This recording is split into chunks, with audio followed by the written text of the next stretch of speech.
हूं कि नया वर्ष आपके लिए नई खुशी, सुख और समृद्धि और अच्छी सेहत लेकर आए और ओमिक्रॉन वायरस के चारों ओर फैलाव के इस वक्त में मैं आपकी अच्छी सेहत की भी शुभकामनाएं आपको देता हूं। आज हम दो बड़े महत्वपूर्ण मुद्दे लेकर आपके बीच में उपस्थित हैं। भारतीय जनता पार्टी और प्रधानमंत्री नरेंद्र मोदी जी द्वारा नियुक्त किए गए राज्यपाल महोदय सत्यपाल मलिक जी और प्रधानमंत्री मोदी जी की जो बातचीत हुई, जिसका खुलासा सामने आया है, उसने पूरे देश को स्तब्ध कर दिया है। प्रधानमंत्री के अहंकार का, प्रधानमंत्री की किसान विरोधी मानसिकता का, प्रधानमंत्री की किसान और अन्नदाता विरोधी सोच का इससे बड़ा जीता जागता ज्वलंत सबूत कोई नहीं हो सकता। मोदी जी को अब सामने आकर बताना चाहिए कि क्या उन्होंने गवर्नर सत्यपाल मलिक जी को देश के अन्नदाता किसान को अपमानित करते हुए अहंकारी तरीके से यहां तक कह डाला कि अगर किसान मरे हैं तो क्या ये भाजपा या मोदी के लिए मरे हैं। देश के अन्नदाता किसान दिल्ली की सीमा पर न्याय की गुहार लगाते हुए दम तोड़ रहे थे और मोदी जी चंद पूंजीपतियों की दुकान चलाने की बिसात बिछा रहे थे। आदरणीय मोदी जी, ऐसा अहंकार, ऐसी किसान विरोधी सोच और ऐसा किसान विरोधी रवैया जो नरेंद्र मोदी जी और अमित शाह जी का सामने आया है, यह शायद इस देश के 75 वर्ष के इतिहास में किसी प्रधानमंत्री का नहीं आया।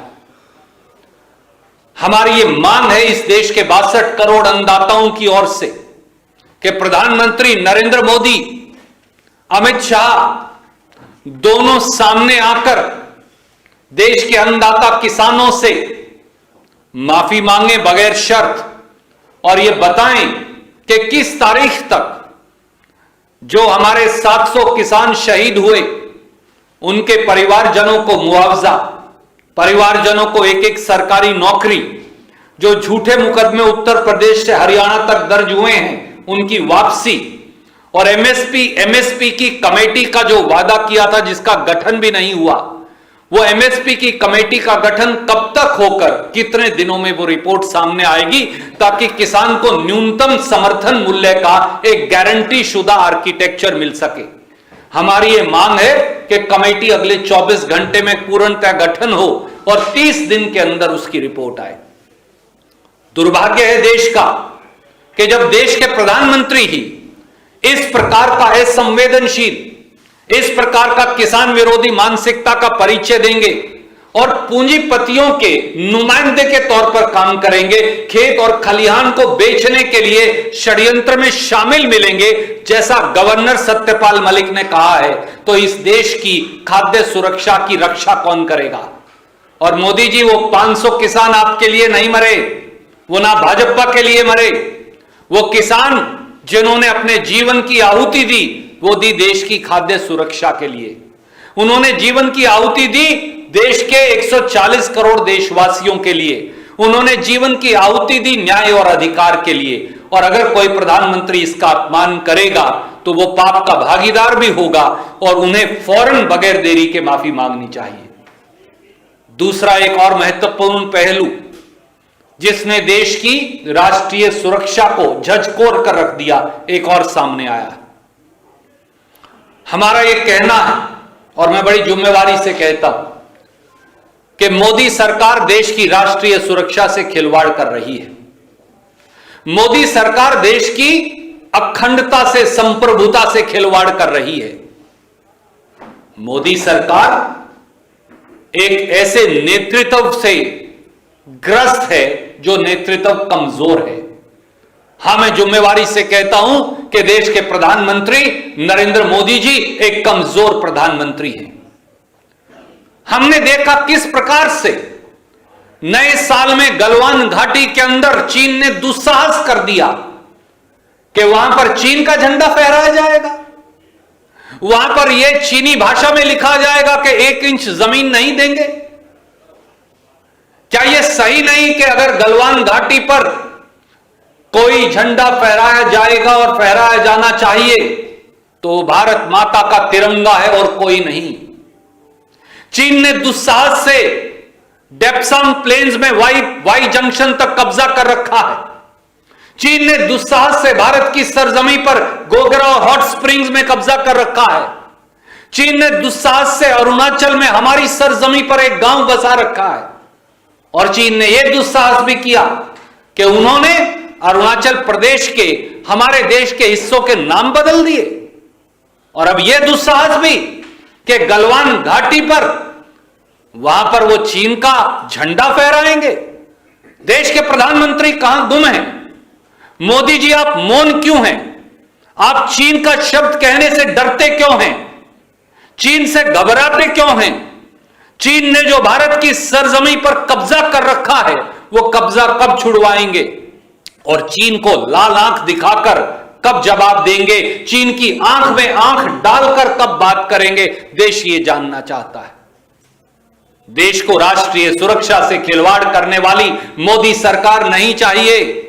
देश की संप्रभुता और टेरिटोरियल इंटीग्रिटी से कॉम्प्रोमाइज करने वाली सरकार नहीं चाहिए। ऐसी सरकार चाहिए जो भारत मां की सरजमीन से चीन के कब्जे को खदेड़ कर दिखाइए। और मोदी जी, आज देश की यह मांग है 140 करोड़ देशवासियों की कि सामने आइए, जवाब दीजिए और लाल आंख दिखाकर और आंख में आंख डालकर चीन के इस दुस्साहस का कठोर और कड़ा जवाब दीजिए और उनको भारत की सरजमी से खदेड़ कर दिखाइए। यही राष्ट्र नीति है और यही देश नीति भी है। बहुत संक्षिप्त में मैं अंग्रेजी में इन दोनों विषयों पर आपसे कहना चाहूंगा। The entire nation was stunned and shocked with the text of conversation between BJP appointed Governor Shri Satyapal Malik and Prime Minister Shri Narendra Modi on the farmers' agitation. The real face of Prime Minister Modi, the anti-farmer face of Prime Minister Modi, the insensitive face of Prime Minister Modi,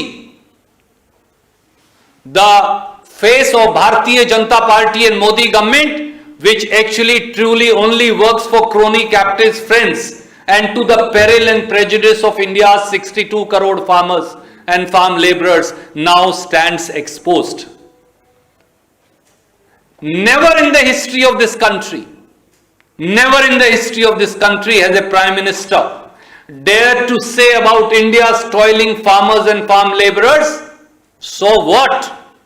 If 500 farmers have died, they have not died for Modi or BJP. Mr. Prime Minister, is this the language that the person holding the highest public office and elected by the farmers and farm laborers uses for them? Those farmers didn't die for BJP. They did not die for Prime Minister Modi. They died to protect the food security of this country. They died so that justice could be done with 62 crore farmers and farm laborers.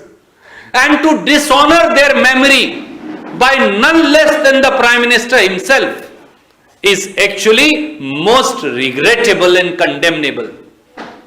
If Governor Satyapal Malik is lying, please sack Governor Satyapal Malik today and register an FIR against him. And if he is not lying, then Prime Minister Modi must come forward. Amit Shah ji must come forward and apologize to India's toiling farmers and farm laborers. Otherwise, they will never pardon you. Neither will the 700 farmers, neither will their soul who have sacrificed themselves, nor will the 62 crore farmers will pardon you. And Mr. Modi, we demand that today, please come forward and announce compensation for next of kin of each one of the 700 farmers. Announce a government job of Government of India for them. Also, announce withdrawal of every single criminal case registered falsely from Uttar Pradesh to Haryana. And announce constitution of the committee to decide on the compulsory MSP architecture. And ensure that the committee is constituted not only within 24 hours, but it delivers a report within next 30 days, so that farmers of India know what is the possibility or what is the way forward about grant of minimum support price for their produce to them. This is least that is expected of the Prime Minister. You can no longer remain quiet, Mr. Prime Minister. You can no longer remain mum. Otherwise, it would be proven that Prime Minister of India, Shri Narendra Modi, and his government only works for handful of crony capitalists and actually is arrogant and insensitive and intemperate vis-a-vis the demands of the toiling farmers and farm laborers of this country, and they will then not pardon you. There is a second important issue, my friends, and that issue relates to national security and territorial integrity of India. With a sense of responsibility, I must say today, Modi government has compromised national security. With a sense of pain, I must say that Modi government has compromised India's territorial integrity. With a sense of dismay, I must say that we have a weak-kneed Prime Minister in Prime Minister Narendra Modi. Why are you not rising up to the gauntlet that China throws at us, Delhi? Mr. Prime Minister, the entire country and the world saw as to how the Chinese unfurled the Chinese flag in Galwan Valley and wrote in Chinese language that they will not give an inch of land back. How dare China? How dare China raise the Chinese flag over Galwan Valley where only the Indian tricolor can be flown, unfurled, proudly? How dare China continue to occupy Indian territory in Depsang Plains up to Y Junction and our Prime Minister remains mum? How dare China continue to illegally occupy Indian territory in Gogra Hot Springs and our government doesn't utter a word? How dare China occupy and set up a village in our territory in Arunachal Pradesh and we remain quiet about it? How dare China dare to rename 26, 27 places in the state of Arunachal Pradesh, which is an integral part of our motherland India? And why is Prime Minister mum? Why is Prime Minister quiet and silent? Why is Defence Minister not uttering a word? It is the bounden duty of our government and Prime Minister Shri Narendra Modi to ensure that Chinese transgression into India's territory is defeated decisively. To use your own words, Mr. Prime Minister, please show red eyes to China. Please look into their eyes and ensure that the Chinese transgression are decisively defeated. The constitutional duty, the moral duty, the legal duty, the ethical duty is upon you. So do not be scared. Please show to the world that India can not only defend itself, we can throw out those who dare to occupy our territory. That is Rajdharma. Any questions, you are welcome to ask.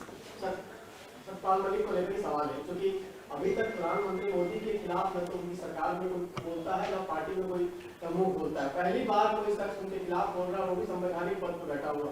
इसको किस तरह से लेते हैं, आपका क्या इशारा है? आदरणीय मित्र, सच्चाई बयान कर रहे हैं मोदी जी के खुद के राज्यपाल।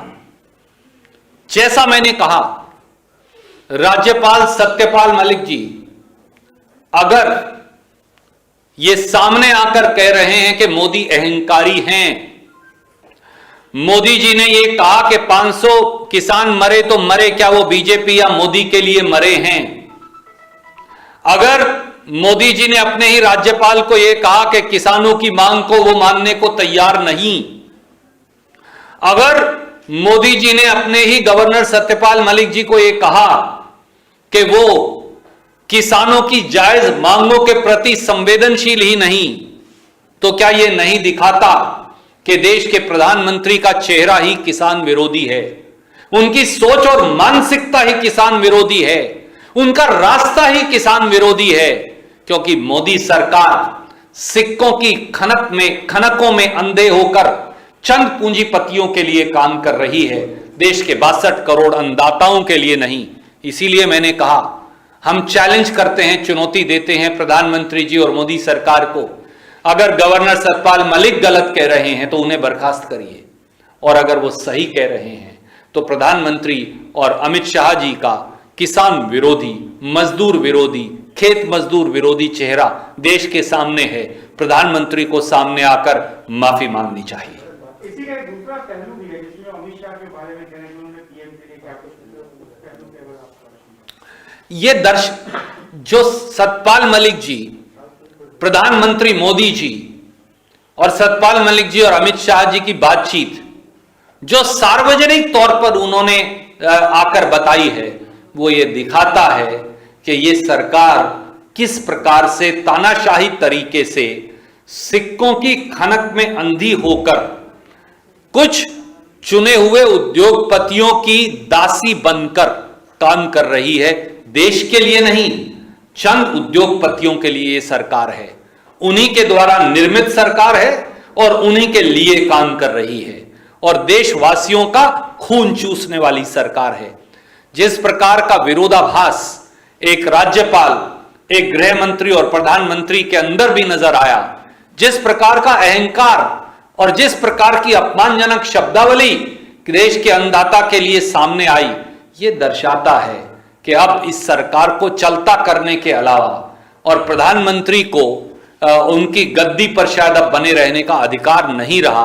इस सरकार को चलता करने के अलावा अब कोई रास्ता नहीं बचा। तो मती मारी गई वाली बात पे मैं पूछना चाहता हूं, क्या आपको लगता है कि ऐसी बात कहीं होगी अमित शाह जी ने प्रधानमंत्री ने?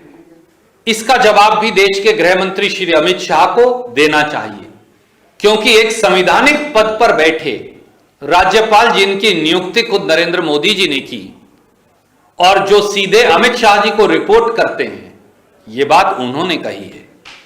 अगर देश के गृह मंत्री ये मानते हैं कि प्रधानमंत्री की अकल मारी गई है, तो क्या ये नहीं बताता कि इस देश की सरकार में कितना विरोधाभास भी है और क्या कुछ गलत है?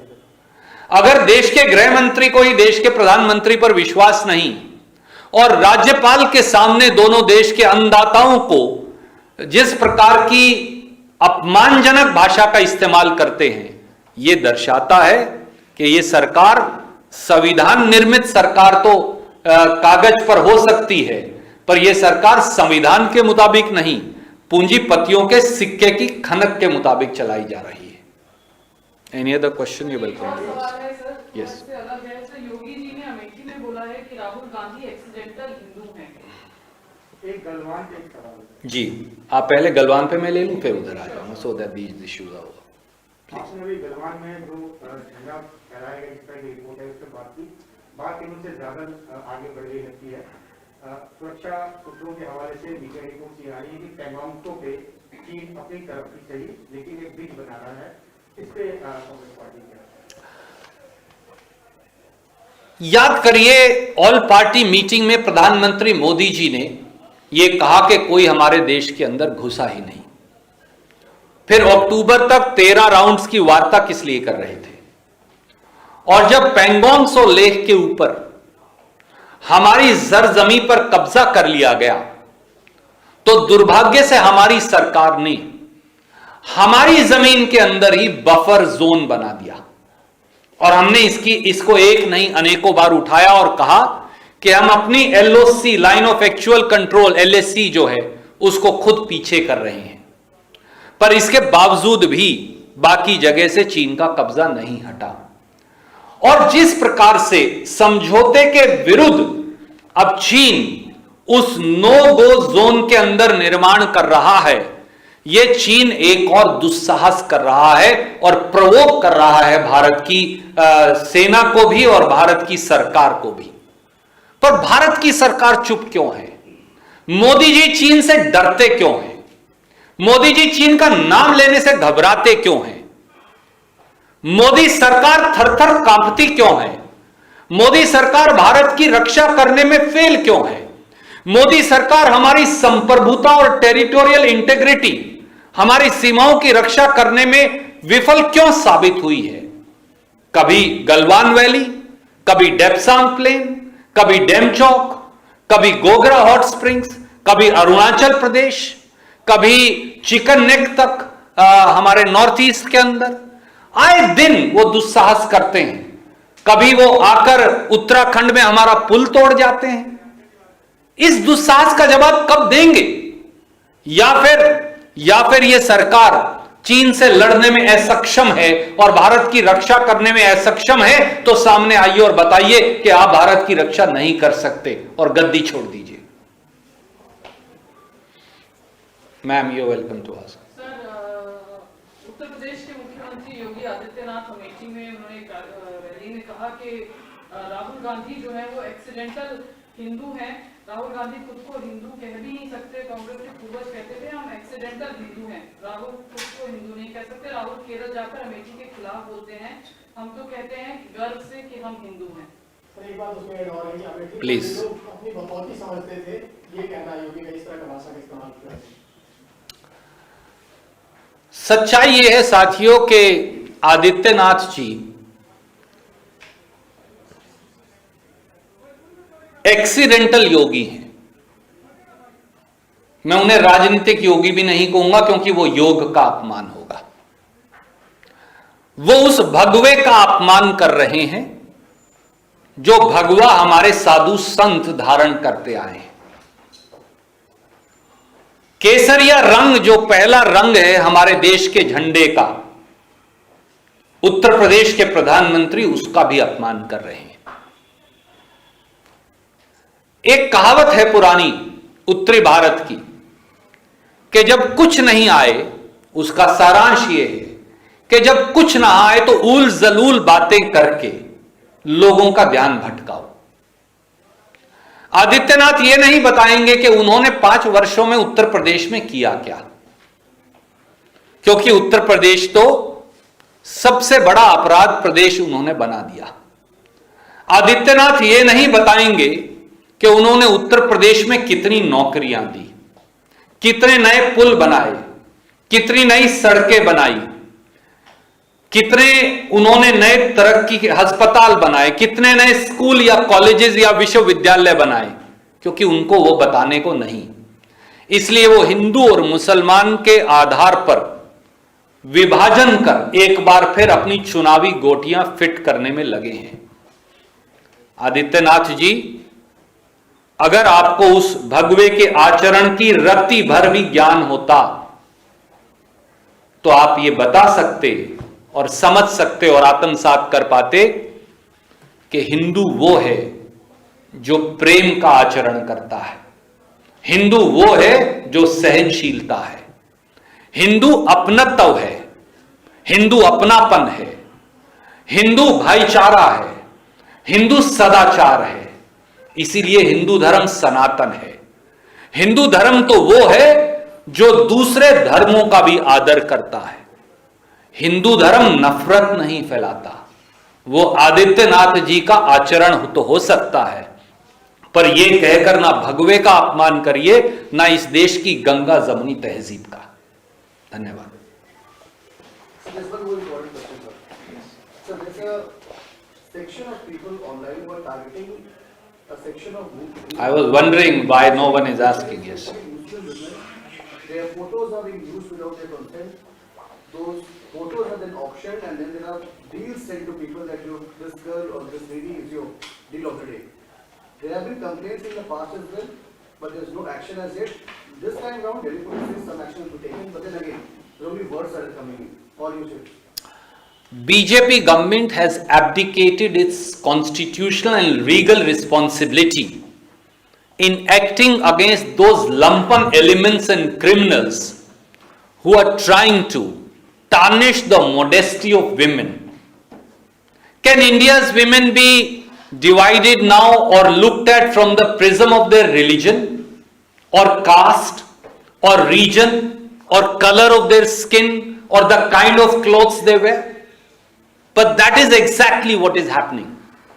Whether it is Muslim women or Hindu women or Sikh women or Christian women, women of this country are being targeted and their reputations surreptitiously tarnished by a section of people who have latent or patent support of those sitting in the citadels of power. But they forget that Nari abla nahi, women are not weak, women are India's power. And women define the course of history of this country, be it in the past, be it today, or they will decide it in future. And the day India's women rise in unison, those sitting in the citadels of power, as also those who are targeting them like petty criminals hiding behind various type of social media walls, will all be accounted for. So Mr. Prime Minister and Mr. Home Minister and various chief ministers who are directly or indirectly aiding and abetting these criminals by not acting against them, you must know that women of this country will no longer be persecuted and prosecuted or be typified. For that's a classical BJP mindset. And may I remind you, friends, we have Chief Minister of India's biggest state, Adityanath, about whom we were just speaking, who says women should not go out of their house unescorted unless and until accompanied by a man. That's a very Talibani attitude towards rights or liberties of women in this country. Another Chief Minister of BJP, Shri Manohar Lal Khattar, had infamously said, if women want freedom, they should walk around naked. So does he mean the same thing for men also? That's the mindset that the BJP typifies and classically depicts. That mindset has percolated down into systematic and designed violence against women. Today it is a couple of Muslim women, including some journalist friends. Tomorrow it will be some Christian women. Day after it will be some Hindu women. And this persecution and hounding against scheduled caste, scheduled tribes, minorities, poor women, they continue. But it will no longer be accepted. And time for the Home Minister of India, Shri Amit Shah, to abide by the oath of the Constitution that he took and act decisively against those criminals. Otherwise, it will be known that there is latent support of Modi government to such lumpen elements. Thank you.